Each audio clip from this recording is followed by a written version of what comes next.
சென்னையில் ஆபரண தங்கத்தின் விலை சவரனுக்கு 280 ரூபாய் சரிவு. 1 கிராம் 13,220 ரூபாய்க்கும், 1 சவரன் 1,05,760 ரூபாய்க்கும் விற்பனை.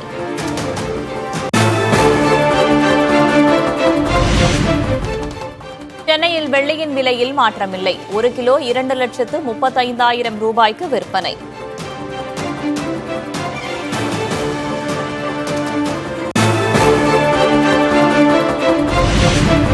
நீலகிரி, கோவை, தேனி மாவட்டங்களில் இன்று மிக கனமழை பெய்யும் என எச்சரிக்கை. திருப்பூர், திண்டுக்கல் மாவட்டங்களில் கனமழை பெய்யும் எனவும் கணிப்பு.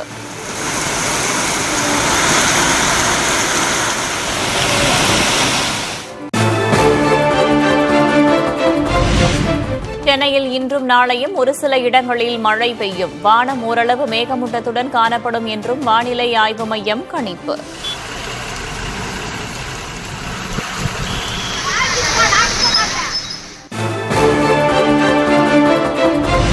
வட தமிழகத்தில் அதிகபட்ச வெப்பநிலை மேலும் உயரும். இயல்பை விட 2 முதல் 3 டிகிரி செல்சியஸ் வரை அதிகரிக்கக்கூடும் என கணிப்பு.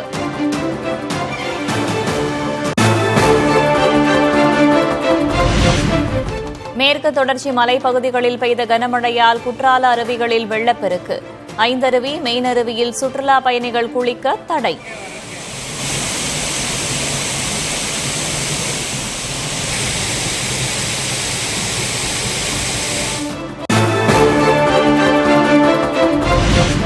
தொடர் மழையால் நிரம்பியது தென்காசி மாவட்டம் குண்டாறு அணை. அணையிலிருந்து தண்ணீர் வெளியேறும் ரம்மியமான காட்சிகள்.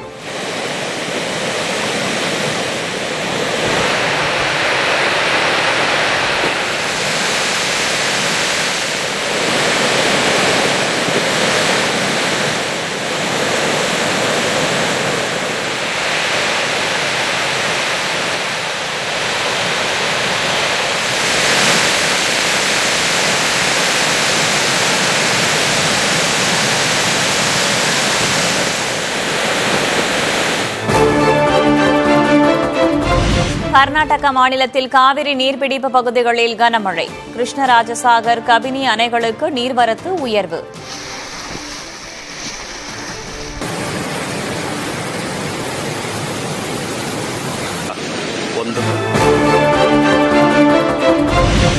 இடுக்கி, கோழிக்கோடு, பத்தனம்திட்டா உள்ளிட்ட 7 மாவட்டங்களுக்கு இன்று சிவப்பு எச்சரிக்கை. எஞ்சிய கேரள மாநிலங்கள் முழுவதும் இன்று ஆரஞ்ச் அலர்ட்.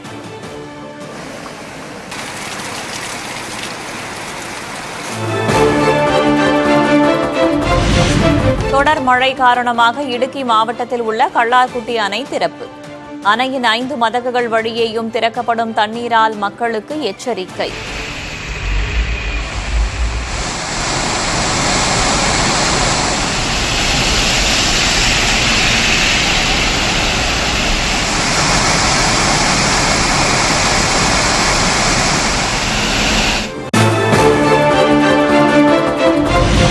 கேரள மாநிலம் இடுக்கி அருகே அடூர் மலைப்பகுதியில் நிலச்சரிவு. நிலச்சரிவில் சிக்கி பெண் ஒருவர் உயிரிழப்பு.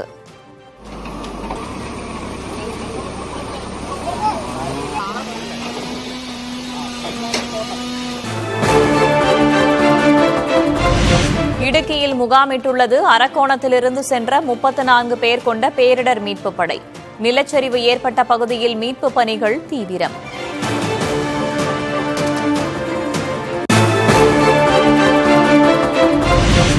கேரள மாநிலம் பத்தனம்திட்டாவில் உள்ள பம்பா ஆற்றில் வெள்ளப்பெருக்கு.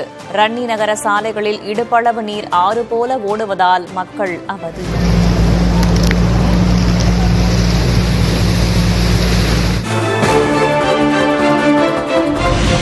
இடுக்கியில் தொடரும் கனமழையால் முல்லை பெரியாறு அணைக்கு அதிகரிக்கும் நீர்வரத்து.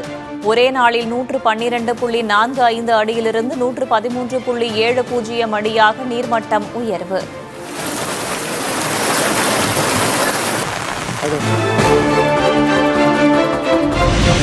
குஜராத் மாநிலம் ஆனந்த் மாவட்டத்தில் பெய்த கனமழையால் குடியிருப்புகளை சூழ்ந்த மழைநீர். 11 வயது சிறுமி உயிரிழந்த நிலையில் முடுக்கிவிடப்பட்டுள்ள மீட்புப் பணி.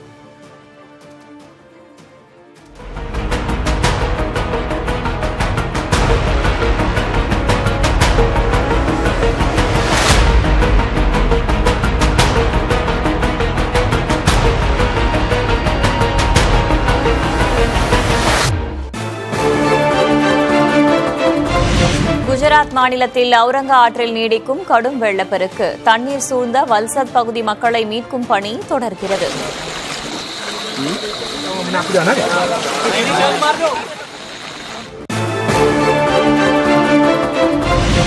அசாம் மாநிலம் முழுவதும் கொட்டி தீர்க்கும் கனமழை. இடைவிடாத மழையால் மக்களின் இயல்பு வாழ்க்கை பெரிதும் பாதிப்பு.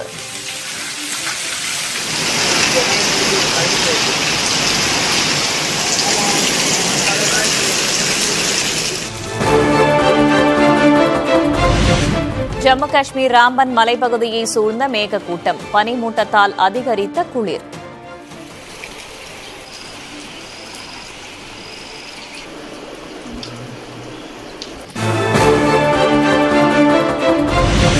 ஆகஸ்ட் செப்டம்பரில் இந்தியாவில் தென்மேற்கு பருவமழை வழக்கத்தை விட குறைவாகவே இருக்கும். தென்மேற்கு பருவமழை காலத்தின் இரண்டாம் பாதியிலும் எல்னினோ தாக்கம் தொடர்வதாக இந்திய வானிலை ஆய்வு மையம் கணிப்பு.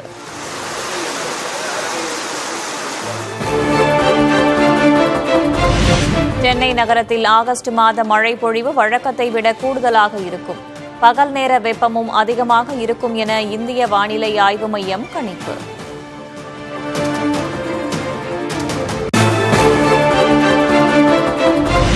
சூப்பர் எல்னினோ தாக்கத்தால் சென்னைக்கு குடிநீர் வழங்கும் ஏரிகளின் நீர்மட்டம் சரிவு. ஒரே மாதத்தில் 5% சரிந்த ஏரிகளின் நீர்மட்டம்.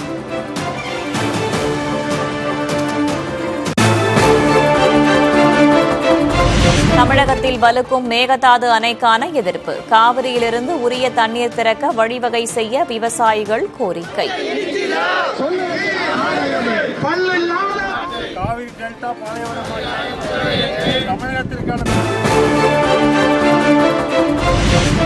தமிழ்நாட்டுக்கு திறந்துவிட்ட தண்ணீர் கடலில் கலந்துவிட்டதாக கர்நாடகா முதல்வர் டி.கே. சிவக்குமார் பேட்டி. 177 டிஎம்சி வழங்க வேண்டிய நிலையில் கடந்த ஆண்டு 400 டிஎம்சி வழங்கியிருப்பதாகவும் விளக்கம்.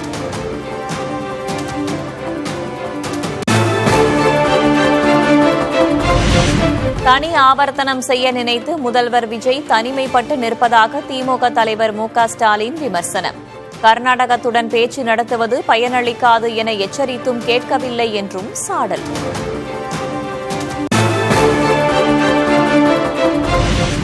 அனைத்து கட்சி கூட்டத்தை கூட்டுவது எப்போது? முடியுமா முடியாதா? முதல்வர் விஜய்க்கு முன்னாள் முதல்வர் மு.க. ஸ்டாலின் கேள்வி.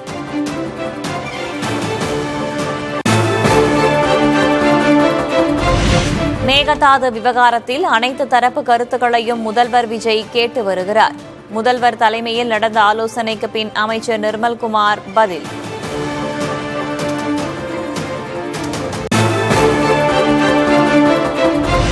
கர்நாடகாவில் பாஜக காங்கிரஸ் என யார் ஆட்சி செய்தாலும் தமிழ்நாட்டுக்கு நீர் தர மறுப்பு. மேகதாது அணை விவகாரத்தில் உச்சநீதிமன்றத்தை நாடுவதுதான் ஒரே தீர்வு என அமைச்சர் நிர்மல்குமார் பேட்டி. இன்டர்ஸ்டேட் இஷ்யூல நமக்கு இருக்கிற ஒரே தீர்வு உச்சநீதிமன்றம் தான். கர்நாடகாவில் எந்த அரசு இருந்தாலும் அவங்களுடைய ஒரே குறிக்கோள் தமிழருக்கு தண்ணி கொடுக்கணும். ஒரே வார்த்தையில் சொல்லி முடிச்சிடாங்க. நமக்கு இதை தான் பண்ண முடியும். இதுல என்ன செய்யணுமோ அதை கண்டிப்பா. காவிரி விவகாரத்தில் உச்சநீதிமன்றத்தை நாட தமிழக அரசு முடிவெடுத்திருப்பது தாமதம் என்றாலும் சரியான நடவடிக்கை. கர்நாடக அரசுடன் எந்த வகையிலும் பேசுவதில்லை என்ற கொள்கை முடிவை எடுக்க வேண்டும் என்றும் அன்புமணி ராமதாஸ் வலியுறுத்தல்.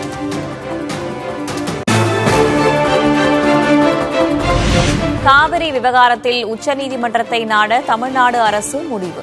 அனைத்து கட்சிகளுடன் ஆலோசித்து அடுத்த கட்ட நடவடிக்கை எடுக்கப்படும் என கர்நாடக முதல்வர் டி.கே. சிவக்குமார் உறுதி.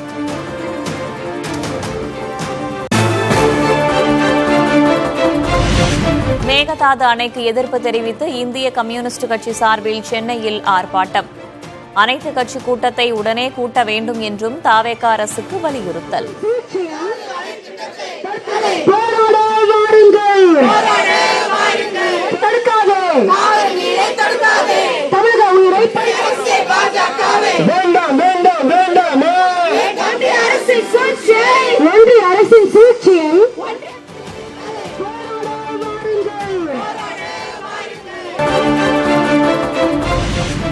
தமிழக கர்நாடக எல்லையான பிலிகுண்டுலுவில் பிரேமலதா விஜயகாந்த் தலைமையில் தேமுதிகவினர் ஆர்ப்பாட்டம். மேகதாதுவில் அணை கட்ட முயற்சிக்கும் கர்நாடக அரசை கண்டித்து முழக்கம்.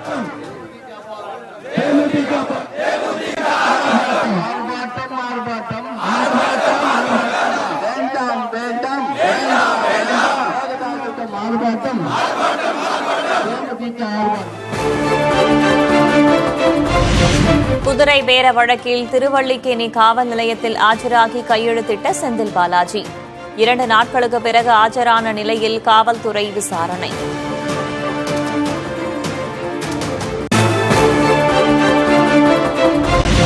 குதிரை பேர வழக்கில் கைதானவர் பெயர் எஃப்ஐஆரிலேயே இல்லை என்று செந்தில் பாலாஜி புகார். வழக்கை சட்டப்படி எதிர்கொள்வோம் எனவும் பேட்டி.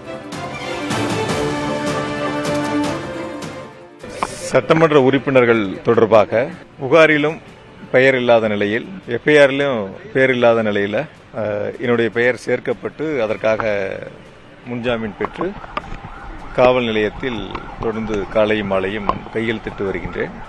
இந்த நிலையில் சட்டப்படி எத்தனை வழக்குகள் போட்டாலும் சரி, இல்லை இந்த வழக்குகளாக இருந்தாலும் சரி, நீதிமன்றத்தில் எதிர்கொண்டு இந்த வழக்குகள் அனைத்தும் பொய்யான வழக்குகள் என்பதை நாங்கள் நிரூபித்து காட்டுவோம். தமிழக பட்ஜெட் ஆவணத்தோடு வேளாண் துறை அமைச்சர் வினோத் திருப்பதி கோவிலில் சாமி தரிசனம். பட்ஜெட் ஆவணங்கள் இறைவனுக்கான காணிக்கையோ ஆன்மீக பொருட்களோ அல்ல என்று சு. வெங்கடேசன் எம்பி விமர்சனம்.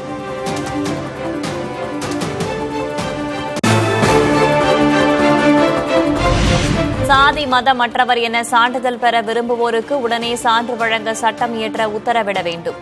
உயர்நீதிமன்றத்தில் நடிகர் பார்த்திபன் மனு தாக்கல்.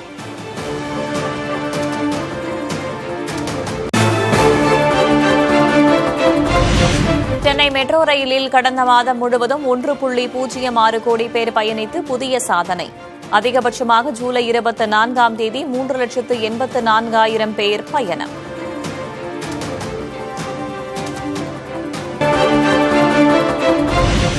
தாவேகாவில் சி. விஜயபாஸ்கருக்கு தலைவர் விஜய் மிக விரைவில் உரிய பதவியை கொடுப்பார். மாற்றுக் கட்சியினர் இணையும் விழாவில் அமைச்சர் ஆனந்த் தகவல். விஜயபாஸ்கர் அண்ணா இருக்கிறார், இங்க வந்து உக்காந்து இருக்கிறாரு.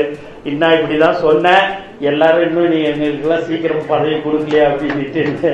கண்டிப்பாக தலைவர் தளபதி அவர்கள் மிக விரைவில் உங்களுக்கு உண்டான பதவிகளை வழங்குவார்கள் என்பதை இந்த நேரத்தில் நான் தெரிவிச்சுக்கிறேன்.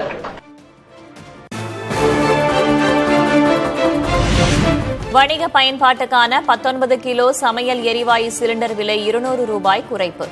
2 மாதங்களில் இருமுறை விலை குறைந்ததால் சென்னையில் ஒரு சிலிண்டர் 2,906 ரூபாய்க்கு விற்பனை.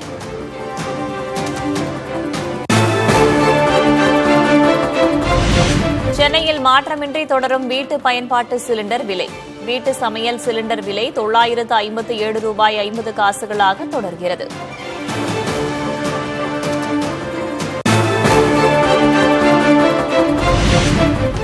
மக்கள் தொகை கணக்கெடுப்பு நடைமுறையில் வீடு வீடாக சென்று தகவல்களை சேகரிக்கும் பணி தொடங்கியது. அடையாள அட்டையுடன் வருபவர்களிடமே விவரங்களை அளிக்க வேண்டும் என்று அதிகாரிகள் அறிவுறுத்தல்.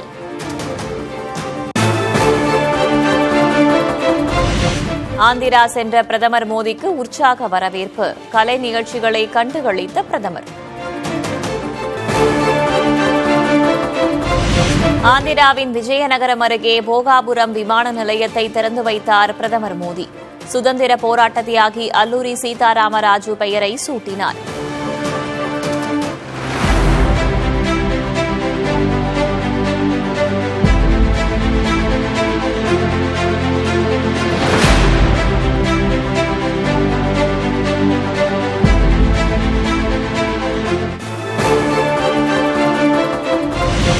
டெல்லி போராட்டத்தில் தாமும் தமது தாயும் இழிவுபடுத்தப்பட்டதாக பிரதமர் மோடி வேதனை. தரக்குறைவாக பேசி இழிவுபடுத்தியவர்களை மன்னிப்பதாகவும் இன்ஸ்டாகிராம் வீடியோவில் பிரதமர் பேச்சு.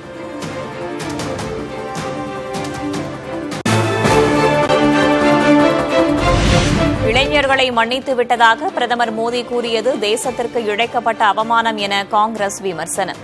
மக்களின் கோரிக்கைகளுக்கு பதிலளிக்காமல் நாடகம் ஆடுவதா எனவும் கேள்வி.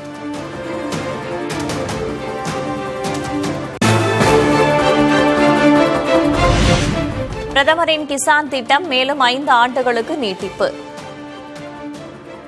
3,15,000 கோடி ரூபாய் ஒதுக்க மத்திய அமைச்சரவை கூட்டத்தில் ஒப்புதல்.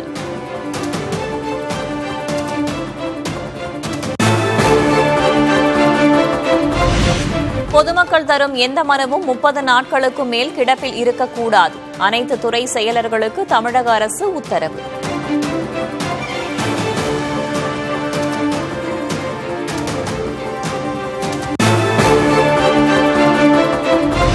காவல் விருது விழாவில் அண்ணா, காந்தி பதக்கங்களை முதல்வர் விஜய் இருட்டடிப்பு செய்ததாக திமுக குற்றச்சாட்டு. மத்திய உள்துறை அமைச்சர் பதக்கத்திற்கு வானளாவிய பேனர்கள் வைக்கப்பட்டதாகவும் விமர்சனம்.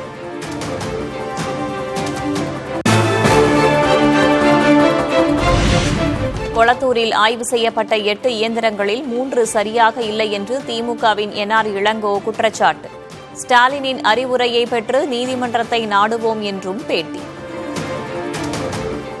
8 மிஷின் வெரிஃபை பண்ணோம். அதுல 3 மிஷின்ல பிரச்சனை இருக்கு. 30% அதிகமான இந்த வாக்குப்பதிவு இயந்திரங்கள் சரியாக இல்லாததனால் எங்களுக்கு இந்த மொத்த நடைமுறையிலுமே நம்பிக்கை இல்லை.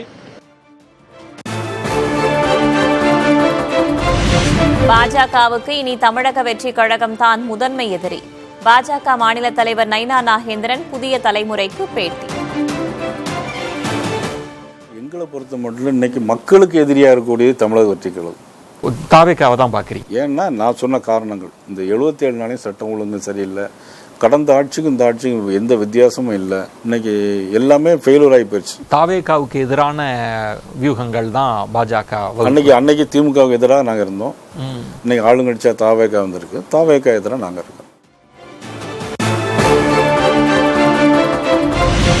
தமிழ்நாட்டில் நடப்பாண்டில் இதுவரை 4,68,000 பேர் நாய்க்கடியால் பாதிப்பு.